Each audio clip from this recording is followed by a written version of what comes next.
तो आज से हम लोग की क्लास थर्ड हिंदी ग्रामर की क्लासेस शुरू हो जाएंगी। और आज हम लोग की हिंदी ग्रामर की सबसे पहली क्लास होने वाली है।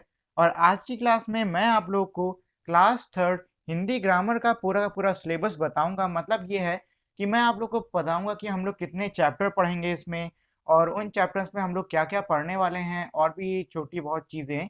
तो चलिए हम लोग अब इसके सिलेबस को देख लेते हैं।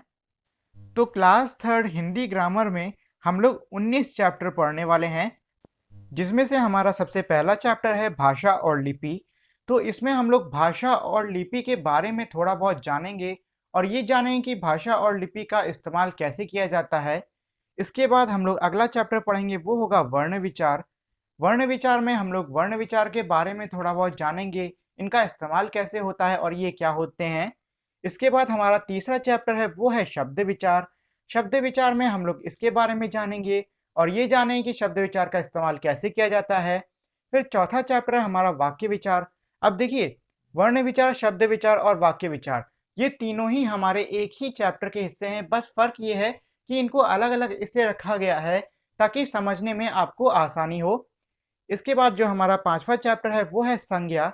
संज्ञा में आप लोग को पहले ही क्लास सेकंड में पढ़ा चुका हूँ, लेकिन हम लोग क्लास थर्ड में एक बार फिर से इसको पढ़ लेंगे। संज्ञा में हम लोग इसकी परिभाषा, इसके कुछ उदाहरण, इसके प्रकार, और इसके प्रकारों की थोड़ी बहुत परिभाषा, उसके उदाहरण, और इन सब का कैसे इस्तेमाल किया जाता है, इस सबको पढ़ेंगे। फिर इसके बाद हम लोग चैप्टर नंबर 6 जो कि लिंग है, उसमें हम लोग ये पढ़ेंगे कि लिंग में परिवर्तन कैसे करते हैं। इसके बाद है चैप्टर नंबर 7 जो कि है वचन।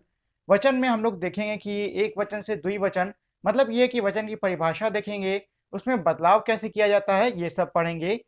इसके बाद है चैप्टर नंबर 8 जो कि है सर्वनाम। इसमें हम लोग सर्वनाम की परिभाषा, इसके कुछ उदाहरण, इसके प्रकार, और इसके प्रकारों को भी मैं आपको थोड़ा बहुत डिस्क्राइब कर दूंगा। फिर हम लोग विशेषण पढ़ेंगे। विशेषण में भी इसकी परिभाषा, इसके कुछ उदाहरण, इसके प्रकार, और इसके प्रकारों को मैं आपको थोड़ा बहुत समझा दूंगा। फिर उनके उदाहरण और विशेषण का इस्तेमाल कैसे करते हैं, ये सब पढ़ लेंगे। फिर है हमारा क्रिया और काल।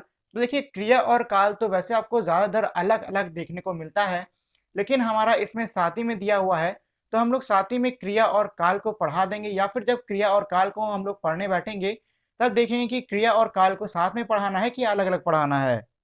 इसके बाद 11वां चैप्टर आता है पर्यायवाची। पर्यायवाची में हम लोग पर्यायवाची कुछ शब्दों को देख लेंगे। इसके बाद आता है विलोम शब्द। विलोम शब्द में हम लोग एक शब्द से दूसरे शब्द को कैसे विलोम बनाते हैं, वो सब देखेंगे। फिर 13वां चैप्टर है हमारा अनेक शब्दों के लिए एक शब्द। अनेक शब्दों में क्या होता है कि आपको पूरी लाइन दी होती है, और कहते हैं कि आपको अगर इस पूरी लाइन को किसी एक शब्द के साथ में दिखाना हो तो आप कैसे दिखाओगे। इसके बाद आता है अनेकार्थी शब्द जो कि हमारा चैप्टर नंबर 14 है। इसके बाद चैप्टर नंबर 15 है हमारे मुहावरे। चैप्टर नंबर 16 इसके बाद आएगा हमारा चित्र वर्णन। चैप्टर नंबर 17 है इसके बाद पत्र लेखन, जिसमें पत्र यानी कि लेटर कैसे लिखते हैं हम लोग ये सीखेंगे।